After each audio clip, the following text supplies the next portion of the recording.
तो पहले आप डायरेक्ट और इनडायरेक्ट एक्सपेंसेस के बारे में थोड़ा डिटेल और ज्यादा लीजिए।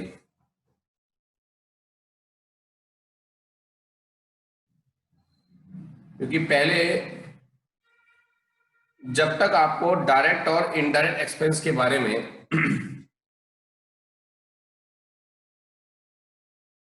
डायरेक्ट एक्सपेंसेस और इनडायरेक्ट एक्सपेंसेस के बारे में, दोनों के बारे में नॉलेज नहीं होगी, तब तक आप इसको कंप्लीटली सही अप्लाई नहीं कर सकते।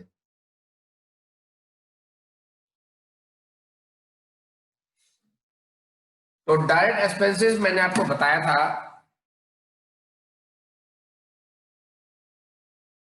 रिलेटेड टू परचेज और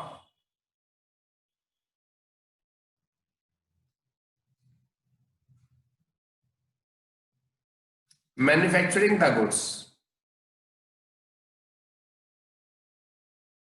गुड्स को बनाने या खरीदने से रिलेटेड खर्चे डायरेक्ट एक्सपेंस होते हैं। एग्जाम्पल के तौर पर फैक्ट्री एक्सपेंसेस,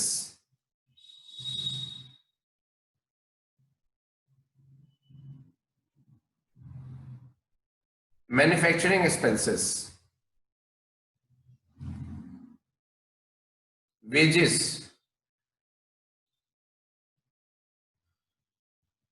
कैरेज इनवर्ड। बेटा इनवर्ड का मतलब होता है carriage on purchase.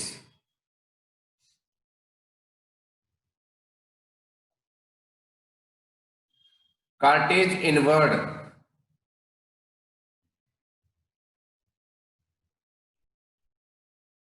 Freight inward,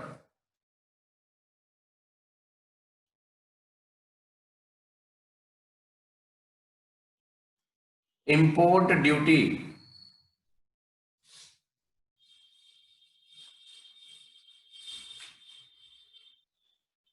gas, fuel and power. ये फैक्ट्री का खर्चा है बेटा, उसको बनाने के लिए जो फ्यूल पावर लगता है।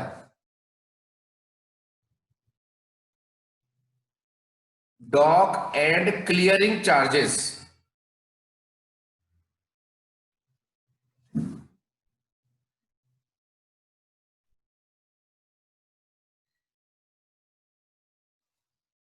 डॉक एंड क्लियरिंग चार्जेस ये क्या होता है? जब हम शिप से गुड्स मंगाते हैं, शिपिंग के जरिए गुड्स आता है हमारे पास, तो शिप से गुड्स आता है तो हमारे शिपयार्ड पे रह जाता है। जैसे ट्रेन के लिए रेलवे स्टेशन होता है, ऐसे शिप के लिए शिपयार्ड होता है। तो वही यार्ड पर गुड्स रहता है, वहां से डॉक से हम क्लियर करवाते हैं गुड्स को, उनको पर्ची दिखाते हैं कि गुड्स हमारा है, फिर वो हमारे से कुछ पैसे लेते हैं और हमें गुड्स दे देते हैं। ये वहां का खर्चा है, ये भी परचेज का ही खर्चा कहलाएगा बेटा। फैक्ट्री का रेंट, हाँ, फैक्ट्री का कोई भी खर्चा हो, जैसे कि फैक्ट्री रेंट, फैक्ट्री का रेंट हो गया, ठीक। फैक्ट्री की लाइटिंग,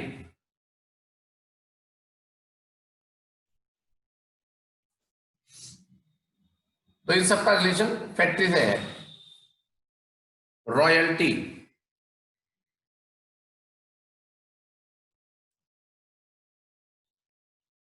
टोल टैक्स, ऑक्ट्रोई, तो इस तरह के खर्चे डायरेक्ट एक्सपेंस होते हैं।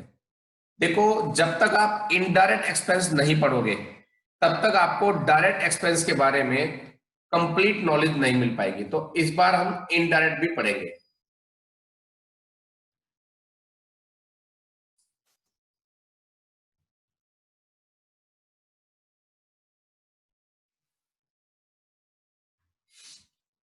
Indirect expenses,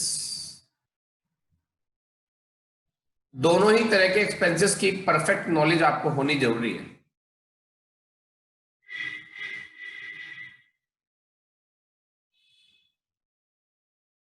related to office, related to selling,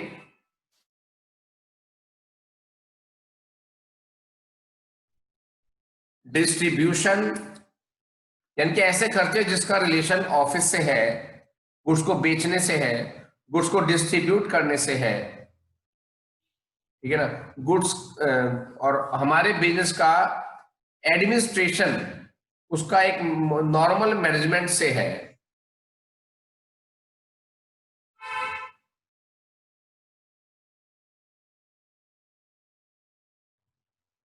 तो ऐसे खर्चे इनडायरेक्ट एक्सपेंस कहलाते हैं। एग्जाम्पल एग्जाम्पल सैलरी, हमारे ऑफिस के स्टाफ की सैलरी, ऑफिस का किराया, rent of office,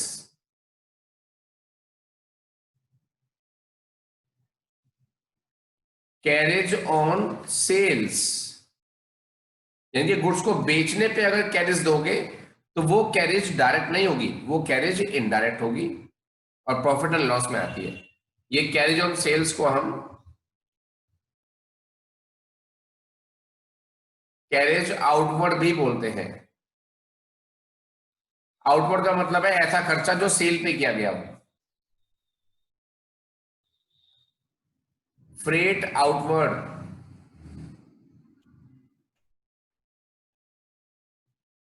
cartridge outward,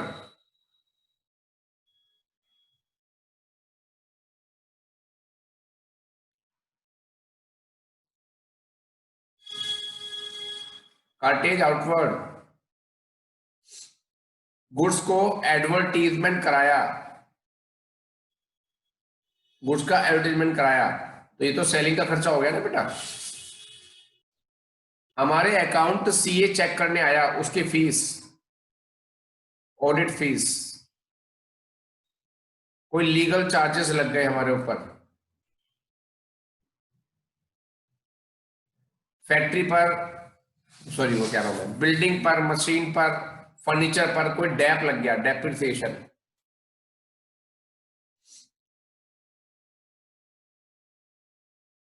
bad debts,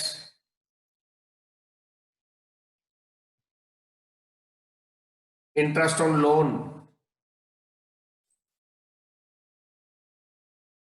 trade expenses, commission,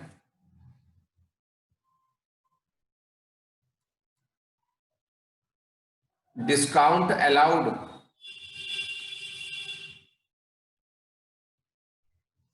इस तरह के खर्चे इनडायरेक्ट एक्सपेंस होते हैं। और दो चार खर्चे बताता हूं आपको। ऑफिस की lighting,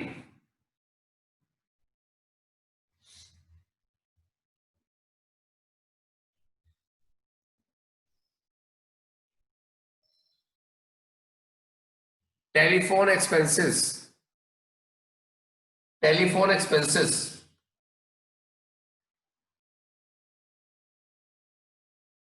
insurance premium,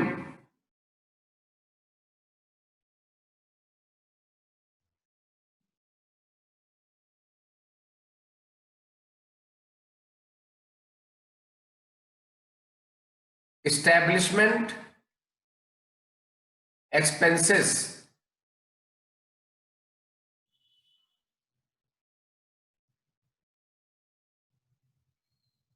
general expenses,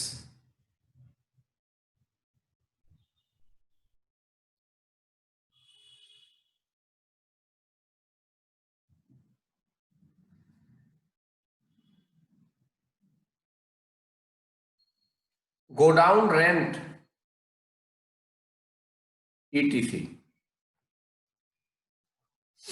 godown rent etc, ठीक है। तो ऐसे खर्चे हो गए आपके इनडायरेक्ट। जल्दी से स्क्रीनशॉट लो या लिखो फटाफट, स्क्रीनशॉट ले लो ज्यादा अच्छा रहेगा। अब आपको डायरेक्ट और इनडायरेक्ट अगर दोनों पता होंगे तो आप अच्छे से डिफरेंस कर पाओगे कि कौन सा खर्चा डायरेक्ट है, कौन सा खर्चा इनडायरेक्ट है।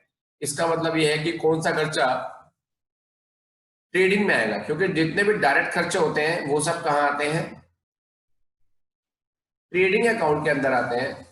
और जितने भी इनडायरेक्ट खर्चे होते हैं वो कहां पर आते हैं, वो आते हैं प्रॉफिट एंड लॉस अकाउंट में। अगर मैंने आपको गलती से ट्रेडिंग अकाउंट के बजाय प्रॉफिट एंड लॉस का क्वेश्चन दे दिया हो तो उसे आप छोड़ देना बेटा। पहले हम ट्रेडिंग अकाउंट और उससे रिलेटेड चीजें ही सीखेंगे आज। जल्दी से, यहां तक के सेक्शन में कोई प्रॉब्लम हो तो जल्दी से हैंड रेस कर दो बेटा। यहां तक के पोर्शन में कोई प्रॉब्लम हो तो हैंड रेस कर दो बेटा।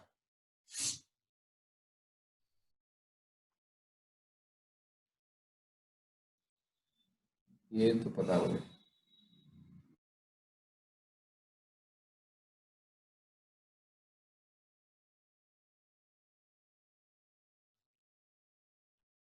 बोलो वाणी। सर इलिस्ट्रेशन 3 में इसमें एक दे रखा है वेजेस एंड सैलरीज, और सर उसे ट्रेडिंग अकाउंट में लिख रखा है, तो हम उसे लिखेंगे कि नहीं? ठीक है, देखो अगर लिखा हो वेजेस एंड सैलरीज और एक खर्चा होता है अलग से दिखाते हैं उसको सैलरीज एंड वेजेस। आप कहोगे दोनों एक ही बात है जी, दाल रोटी कहो या रोटी दाल कहो, बात तो एक ही है, पर यहां पर बात एक नहीं है। दो खर्चे कंबाइंड दे रखे हैं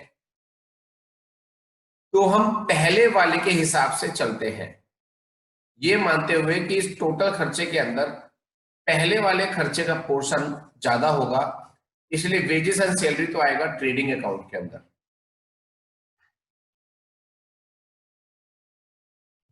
और अगर सैलरी एंड वेजेस लिखा होगा तो इन द सेम वे हम ये मानेंगे कि इसके अंदर सैलरी का पोर्शन ज्यादा है, इसलिए ये इनडायरेक्ट हो गया और ये प्रॉफिट एंड लॉस अकाउंट में आएगा। बोलो Ramanpreet.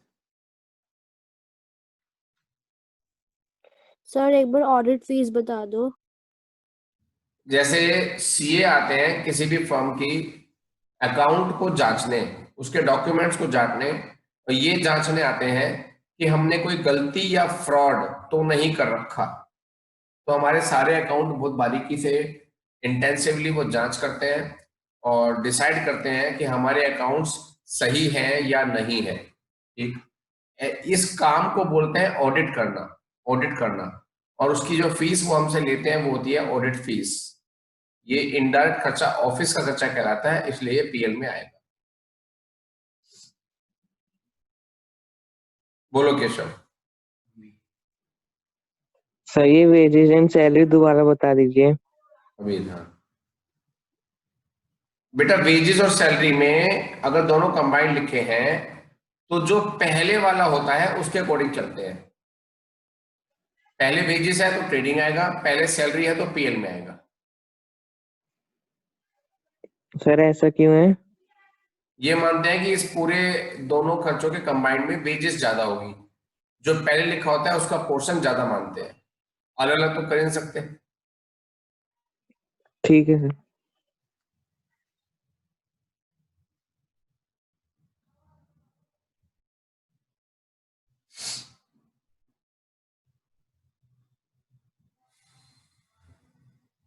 Direct expenses, indirect expenses, ये सारा पता होना चाहिए। दोनों खर्चों का अगर डिवीजन आपको मालूम हो जाए तो ट्रेडिंग और पीएल अकाउंट में फिर ज्यादा दिक्कत नहीं आती है।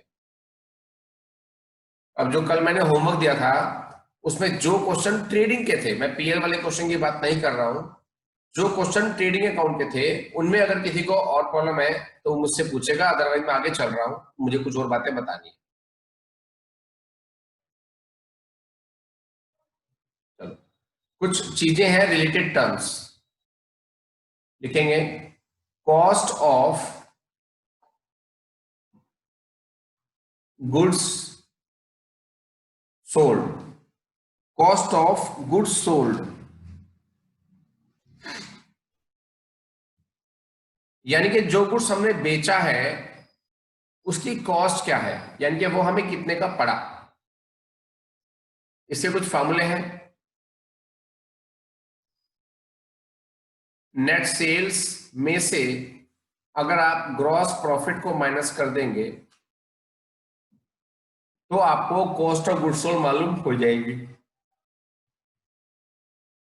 एक फॉर्मूला और भी है इसका,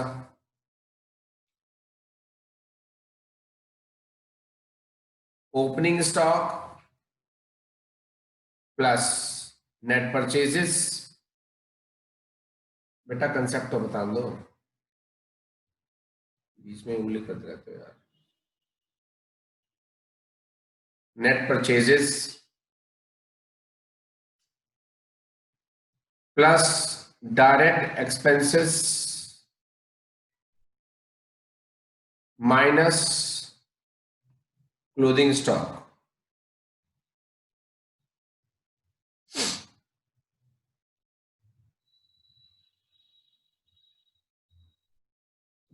ये वाला फॉर्मूला भी कॉस्ट ऑफ गुड्स सोल्ड का ही है। चलो इसको फॉर्मेट से क्लियर करते हैं।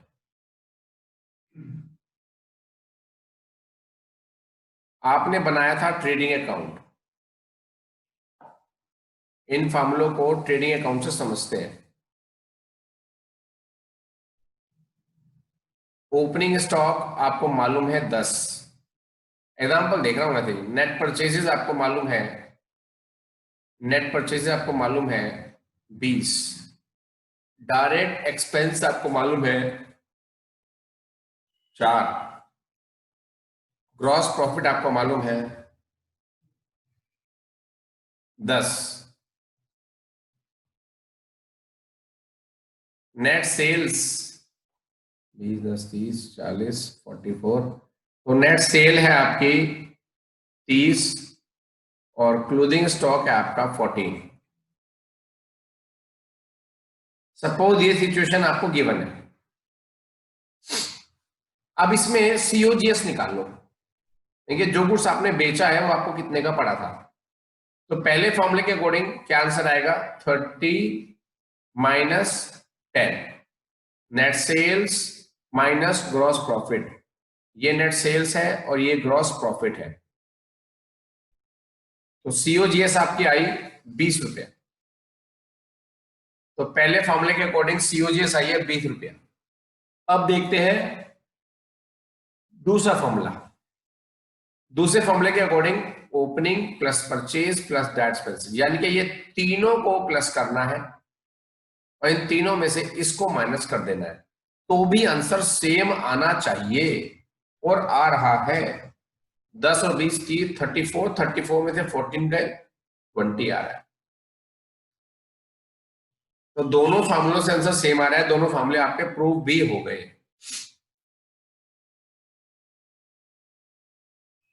ठीक है, तो ये कॉस्ट ऑफ गुड्स सोल्ड के दो फार्मूले हैं, दोनों फार्मूले आपको याद होने चाहिए। लिख लो, अभी तो बहुत सारी चीजें बतानी है मैंने, स्क्रीनशॉट लेते रहो।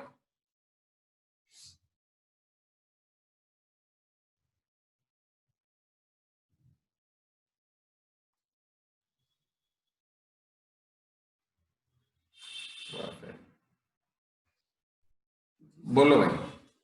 सर अगर इसमें लॉस हो जाए तो सर क्या करेंगे? ऐड कर देंगे, अच्छा लॉस वाला एग्जांपल भी लेते हैं। और बोलो।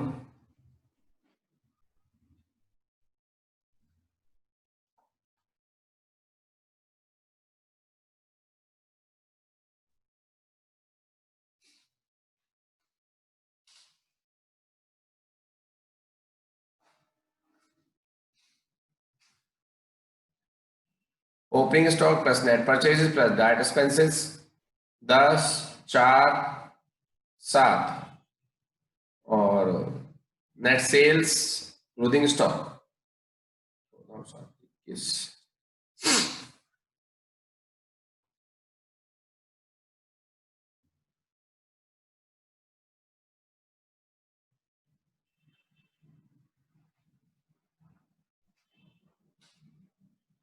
क्लोथिंग स्टॉक जो है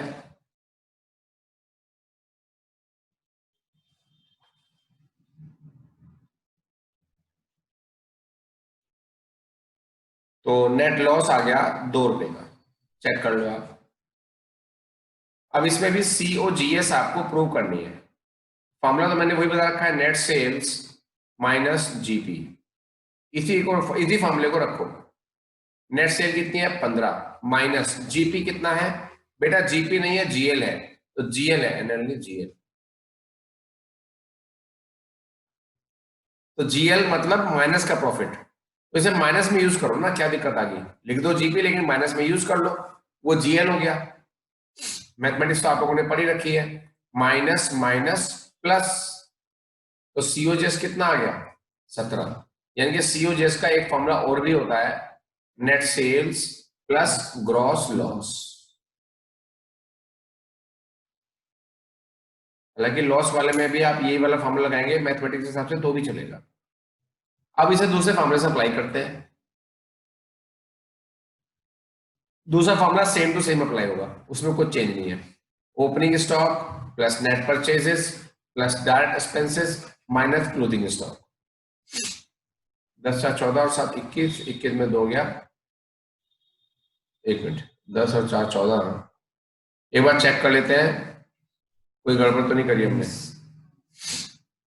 क्योंकि ऊपर वाले फॉर्मूले से हमारा आंसर जो आ रहा है,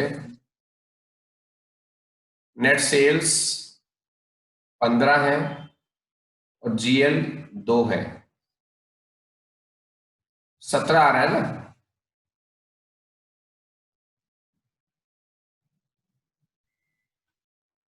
और हाँ, क्लोजिंग स्टॉक 2 नहीं है, 4 है, बिल्कुल ठीक बात। 10 और 4 14 और 7 21, 21 में से 4 गए, 17 है। फॉर्मूले दोनों ही सेम अप्लाई होते हैं, दोनों से एक सेम रिजल्ट हमको निकल आता है।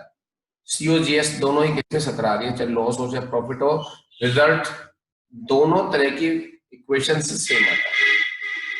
स्क्रीनशॉट ले लो फटाफट से।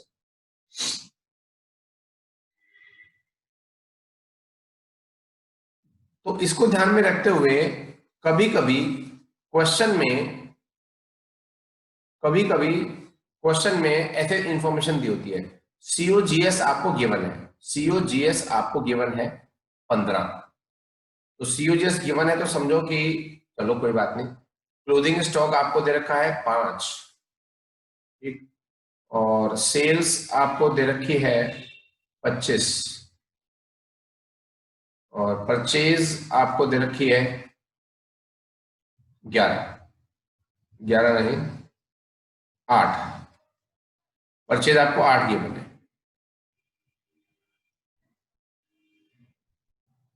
अब वो कहता है कि प्रिपेयर ट्रेडिंग अकाउंट, इसमें वो ट्रेडिंग अकाउंट आपसे बनवा रहा है, तो बनाते हैं ट्रेडिंग अकाउंट। ट्रेडिंग अकाउंट में ये चीजें कैसे दिखाएंगे, सीओजीएस को कैसे दिखाएंगे? बेटा सीओजीएस डेबिट में ही आ जाएगी, टू सीओजीएस आप पूरा पूरा लिखेंगे, कॉस्ट ऑफ गुड्स सोल्ड 15। अब जब सीओजीएस आपने दिखा दी तो आपको मालूम है आपने क्या क्या दिखा दिया क्वेश्चन में? ओपनिंग स्टॉक दिखाने की नीड अलग से नहीं है, नेट परचेज दिखाने की नीड अलग से नहीं है, क्वेश्चन में हो या ना हो उसे दिखाना नहीं है, डायरेक्ट एक्सपेंस को अलग से नहीं दिखाना है, और क्लोजिंग स्टॉक को भी अलग से नहीं दिखाना है। जो चीजें कॉस्ट ऑफ गुड्स सोल्ड के लॉन्ग फार्मूले में यूज हो रही है, अगर आपने कॉस्ट ऑफ गुड्स सोल्ड ले लिया तो उन चीजों को अब फॉर्मेट के अंदर नहीं दिखाना है, क्योंकि वो उनका नेट रिजल्ट है। इधर सेल्स आ जाएगी 25 और टोटल कर देंगे, जीपी आ जाएगा 10, फिर बाकी कुछ भी नहीं दिखाना होता, क्योंकि सीओजीएस सभी चीजों को रिप्रेजेंट कर रही है। ना तो परचेज दिखाएंगे, ना डायरेक्ट एक्सपेंसेस दिखाएंगे, ना क्लोजिंग स्टॉक दिखाएंगे, फिर कुछ भी नहीं दिखाएंगे, ना ही ओपनिंग स्टॉक दिखाएंगे। अगर सीओजीएस लेकर के ट्रेडिंग अकाउंट बनाना होगा तो ऐसे बनेगा। स्क्रीनशॉट प्लीज, ये क्वेश्चन आपके लिए स्पेशल।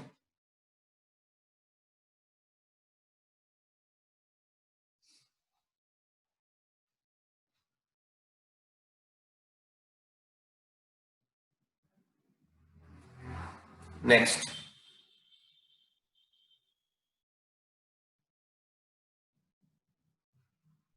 एक फॉर्मूला आता है, एक नई चीज आती है,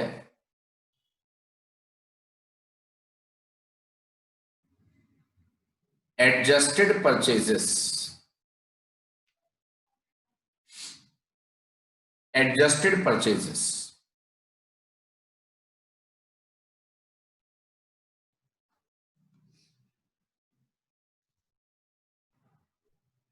एडजस्टेड परचेजेस का फॉर्मूला है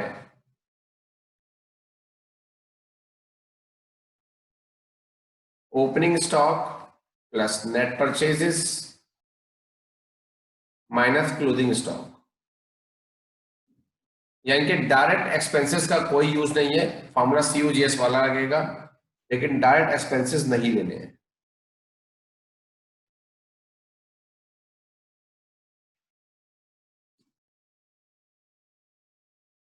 अब क्वेश्चन में एडजस्टेड परचेजेस का फॉर्मूला मैंने आपको बता दिया, ये फॉर्मूला भी आपको अलग से याद करना है। अब एडजस्टेड क्वेश्चन में आपको एडजस्टेड परचेजेस गिवन है 15 है, ओपनिंग स्टॉक आपको गिवन है 4 है, डायरेक्ट एक्सपेंसेस भी आपको गिवन है 5, सेल्स गिवन है 28, क्लोजिंग स्टॉक गिवन है 11। अब आपको बनाना है ट्रेडिंग अकाउंट।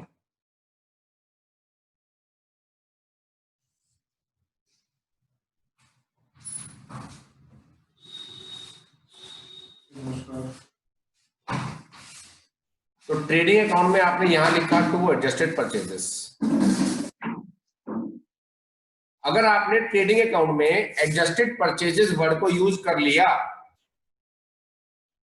तो अब आप उसके फॉर्मूले की किसी भी चीज को ट्रेडिंग अकाउंट में यूज नहीं करेंगे। आपने सबको यूज कर लिया, ओपनिंग स्टॉक प्लस परचेजेस और क्लोजिंग स्टॉक सबको यूज कर लिया, ठीक, उनको यूज अब नहीं करेंगे।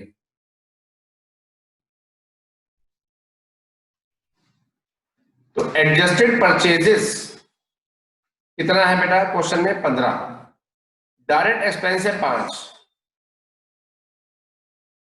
ये ले लिया हमने, ये ले लिया, एक ही चीज बच रही है सेल्स, वो यहां लिख देंगे। अगर क्वेश्चन में क्लोजिंग स्टॉक होता है उसे लेना नहीं है, क्योंकि वो फॉर्मूले में यूज हो चुका है। तो जीपी आ रहा है 8। That's all. Screenshot please, screenshot ले लो।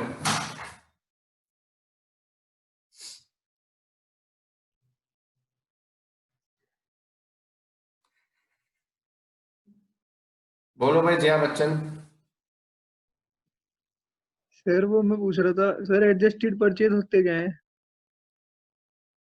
एडजस्टेड परचेज उस गुड्स की परचेज प्राइस है जो बेचा है, कॉस्ट ऑफ गुड्स सोल्ड उस गुड्स की टोटल कॉस्ट है इंक्लूडिंग डायरेक्ट एक्सपेंसेस जो गुड्स बेचा है। सीओजीएस और एडजस्टेड परचेज सेम है, बस डायरेक्ट एक्सपेंसेस सीओजीएस में इंक्लूड होते हैं, एडजस्टेड परचेज में इंक्लूड नहीं होते। Okay sir. ठीक है ना, नोट लिख लो भाई, तुमने ऐसी बात पूछ ली तो उसके ऊपर एक नोट याद आ गया मुझे, नोट लिखवाऊंगा मैं अच्छे कलर के पेन से। चलो, if in the question adjusted purchases or COGS are given, then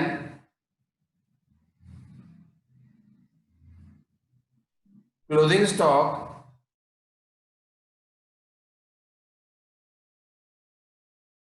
must be given in the trial balance itself। मतलब ट्रायल बैलेंस के बाहर नहीं दिया होगा उस क्वेश्चन में, अंदर ही दिया होगा।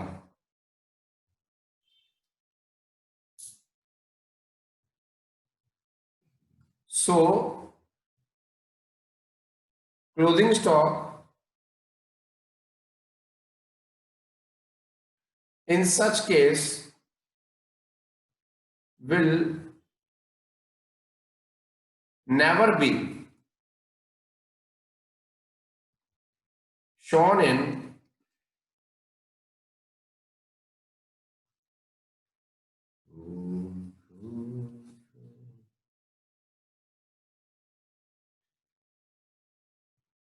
trading account,